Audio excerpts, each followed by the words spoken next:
que acontece? Vocês não vão ter a chance de ouvir isso em outro lugar. Vocês me dão mais 10 minutinhos? Aguentam um pouquinho?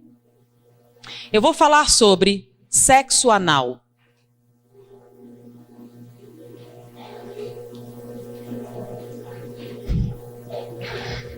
O que vai responder muitas outras perguntas, né? Sexo anal é normal? É um sexo biologicamente viável? Todo mundo devia experimentar? É natural para todo mundo? É bastante prazeroso se você fizer direito? Vocês vão ver isso escrito em todas as revistas. Eu fui numa banca, peguei todas as revistas. Todas diziam a mesma coisa. Prática normal, bastante satisfatória, todo mundo devia experimentar, tem uma forma correta de fazer, tudo isso. Todos os sites pornográficos têm contos pornográficos de que essa é uma experiência extraordinária. Que as mulheres gostam muito, têm medo de fazer, mas se fizer vão adorar. E que os homens vão achar o máximo. Tudo isso está escrito. Se vocês forem agora para uma banca de jornal e comprarem, vão encontrar isso, tá bom?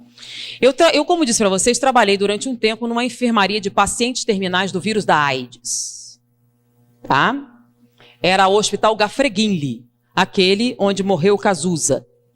E a enfermaria era a 10ª enfermaria do Gafreguinli, que foi justamente aquela patrocinada por ele.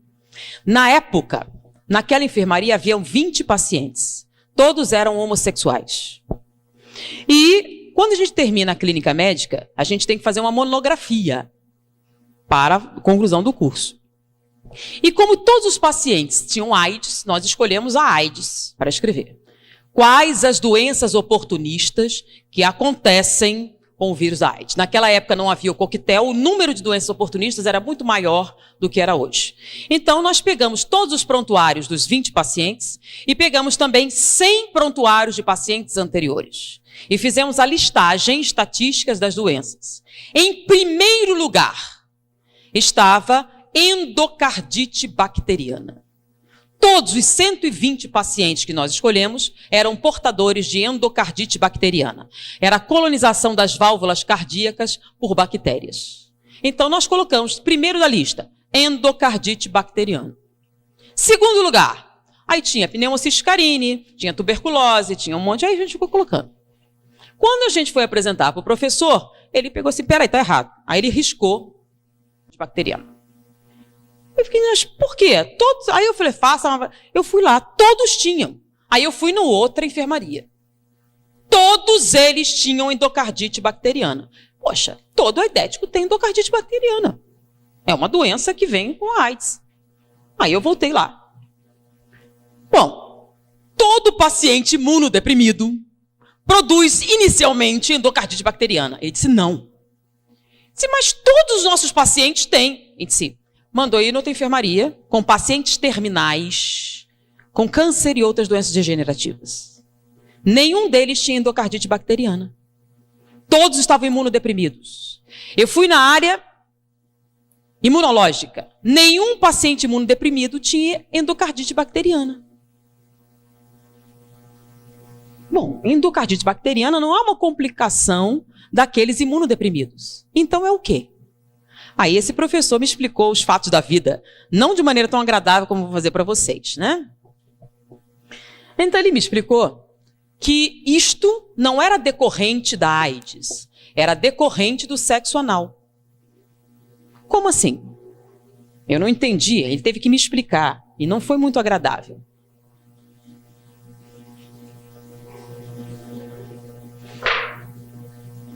Essa aqui é a vagina feminina, o útero, o ovário.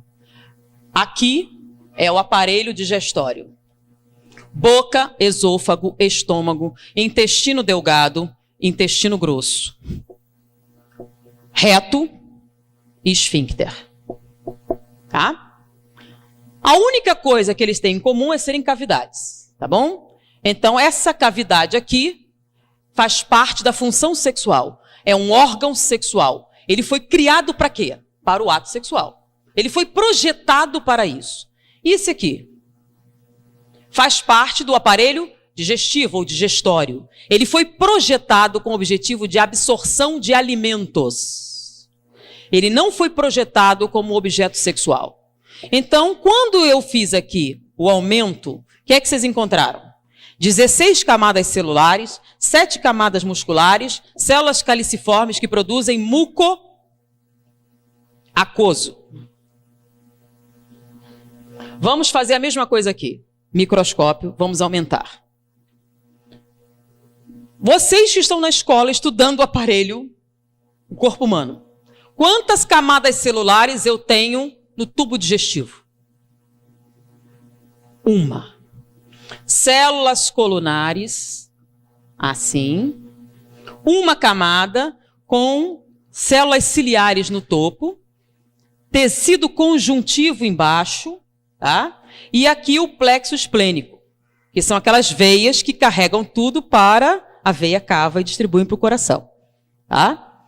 Eu tenho células caliciformes também, que produzem muco, mas não produzem muco aquoso, produzem muco seroso, com S. O muco seroso tem por função proteger o tubo digestivo dos ácidos estomacais. Quando você faz autópsia, você tem que usar todo um aparato para que você não tenha queimaduras graves com os ácidos estomacais. Se você enfiar seu braço sem proteção no estômago de um cadáver recente, você vai perdê-lo. As queimaduras serão muito intensas. Porque, lembram que o que acontece com um bife mastigado no estômago? Vira líquido. É ácido. E bife é carne. É um pedaço de bife do seu braço, naquele ácido vai virar líquido. Então, os ácidos estomacais são altamente corrosivos. Por que não corrói seu estômago? Porque você tem, quando você faz endoscopia, uma camada brilhante que protege o estômago dos ácidos. É o muco seroso. O muco seroso, além de proteger dos ácidos, ele aumenta o atrito. Porque se o alimento passar muito depressa, o que acontece? Diarreia e você morre. Então o alimento tem que passar devagar para que você possa absorver os nutrientes, né? Você absorve os açúcares, as proteínas, as substâncias, as vitaminas. Então o muco seroso aumenta o atrito, enquanto o muco aquoso diminui o atrito. 16 camadas celulares, uma camada celular. Aqui em volta eu tenho só uma camada muscular, que dá a volta, que é a que faz os movimentos peristálticos. Só uma, precisa de mais? Não. É uma camada que empurra o bolo alimentar ao longo do tubo digestivo. E no final você tem um esfíncter, que é um nervo, que serve o quê? Para reter as fezes. Só isso. Não tem outra função. Ele relaxa, você libera. Então, quando você compara os dois, tem comparação possível? Não. Então, quando você atrita aqui, não tem nenhum problema. Quando atrita aqui, o que acontece? O que acontece no ato sexual? Atrito. Intenso. Quando você atrita, se você for fazer uma cirurgia e correr o risco de abrir o intestino, qual a preparação pré-operatória?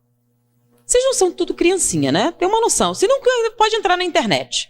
Você vai tomar um comprimido laxante para eliminar o máximo de fezes. Você vai tomar antibióticos para matar as bactérias. Você vai fazer uma lavagem intestinal até a água sair limpa. E a última lavagem é com antibióticos. Porque se cortar e essas bactérias entrarem com o meio interno, você vai morrer de septicemia. Então eles vão limpar tudo. Durante o sexo anal, você faz lavagem intestinal antes? Não. Então é um ambiente altamente contaminado. Quando você fizer atrito, só tem uma camada celular. Você vai romper e vai sangrar. Com a ruptura e o sangramento, o que você vai jogar aqui? As bactérias presentes nessa luz, que são Escherichia coli, se você tiver sorte. E outras mais patogênicas, se você não tiver. Em volta daqui, nós temos linfonodos. São aqueles famosos da AIDS, né? Esses linfonodos, quando vêm essas bactérias, aumentam de tamanho. Aí você começa a ter uma granulação. Daí a incidência maior durante daqueles que têm hemorroidas, crescimento e dilatação de muitas veias da região e dificuldades gerais nessa musculatura. Essa ruptura constante faz com que essas bactérias superem a ação dos linfonodos e caiam na corrente sanguínea. O que tem que ir logo atrás do intestino? O intestino absorve os nutrientes, certo? E depois você tem que espalhar ele para o corpo. Então o plexo esplênico cai aonde? Veia cava. E a veia cava vai para onde? Direto para o coração.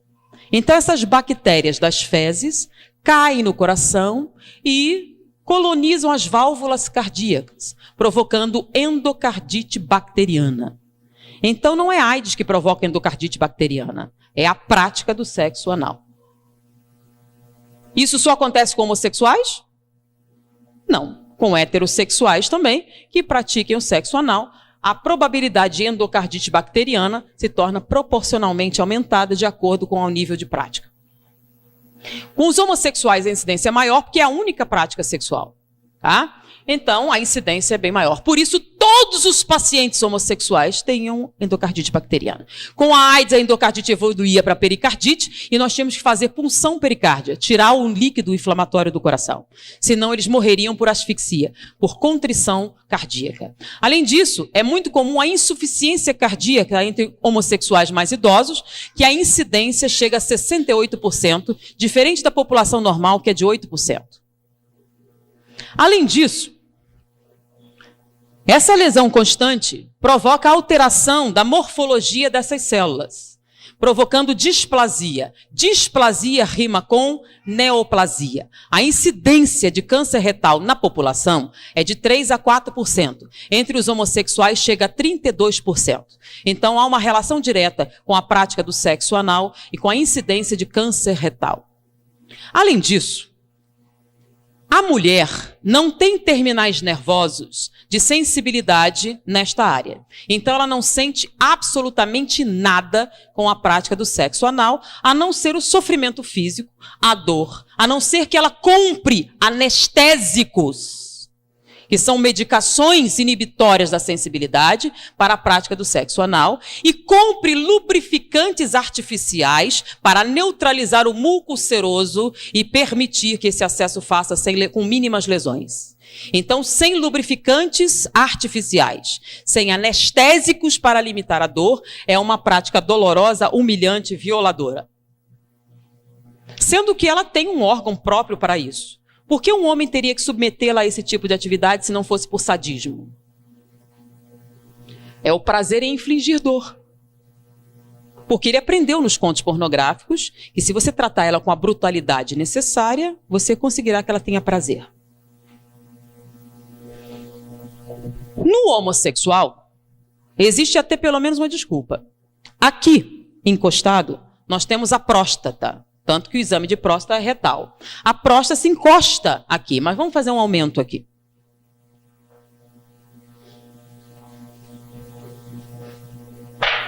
Então nós temos aqui o pênis. E aqui atrás nós temos a próstata, tá? Vou aumentar a próstata, ela não tem esse tamanho, ela está aumentada. A próstata, a parte da frente, que dá para os corpos cavernosos, ela tem uma camada córnea. O que é córnea? Espessa. De tecido cartilaginoso. Com que objetivo? No ato sexual não há impacto? Então, se há impacto, para proteger a próstata, que produz o líquido seminal, que vai nutrir os espermatozoides e permitir a sua reprodução, essa camada córnea protege do impacto frontal. Então, não há nenhum problema para a próstata o ato sexual.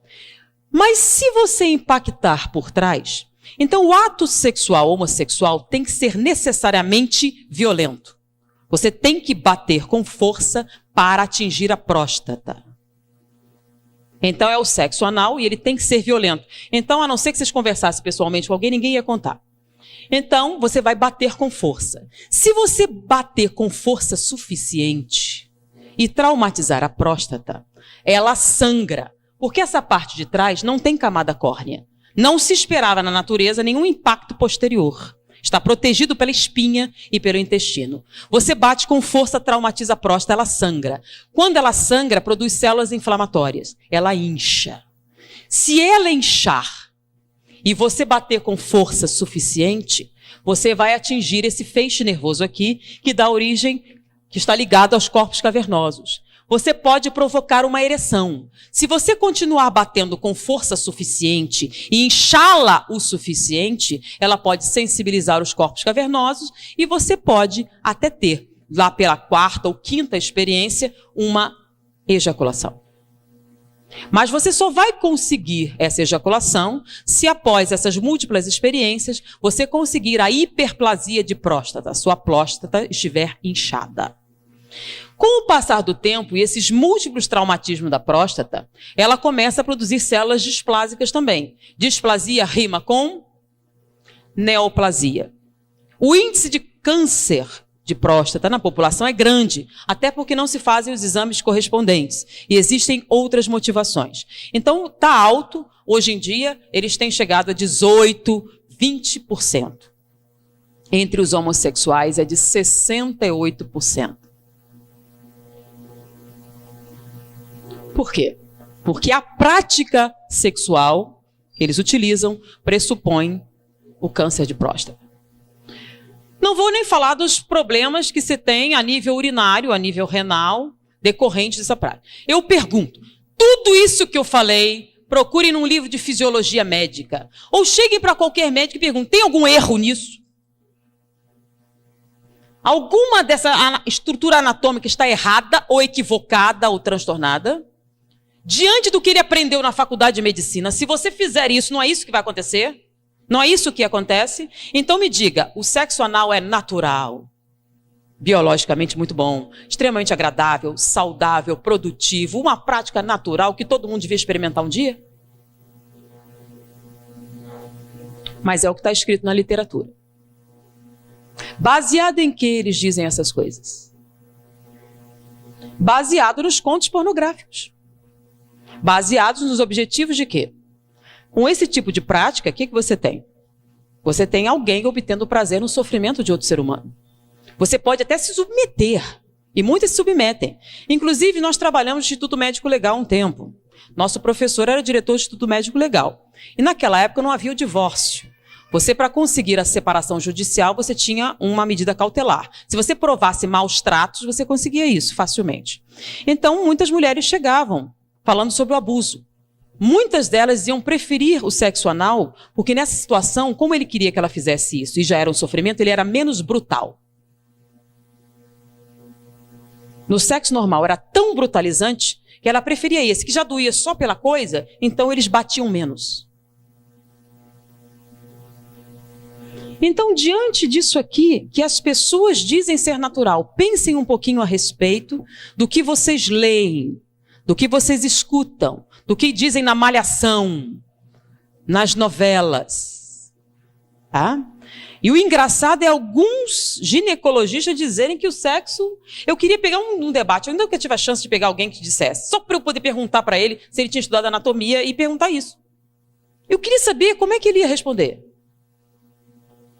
Tá? Então eu sugiro, façam uma pesquisa para ver se essa anatomia que eu falei está correta. Essa análise comparativa para ver se tem razão, e façam essa análise e me digam se é uma prática saudável. Tá bom? E eu acho que depois disso, muitas perguntas que poderiam sair já são respondidas. Pensem um pouquinho mais. Pensem nas consequências. Pensem no futuro. Pensem no que vocês precisam realmente para serem felizes. E diante disso, vamos orar mais, pedir inspiração, suavizar nossos sentimentos e principalmente não fazer aos outros o que não gostariam que fizessem a você, uma máxima muito importante em nossa vida. Principalmente vocês que são jovens. Vocês têm a oportunidade de ter essa informação. Dividam com seus amigos, dividam com seus pais, dividam com outras pessoas. A partir de hoje, vocês sabem muito mais do que a média dos outros jovens. Foi um prazer estar com vocês. Até a próxima oportunidade.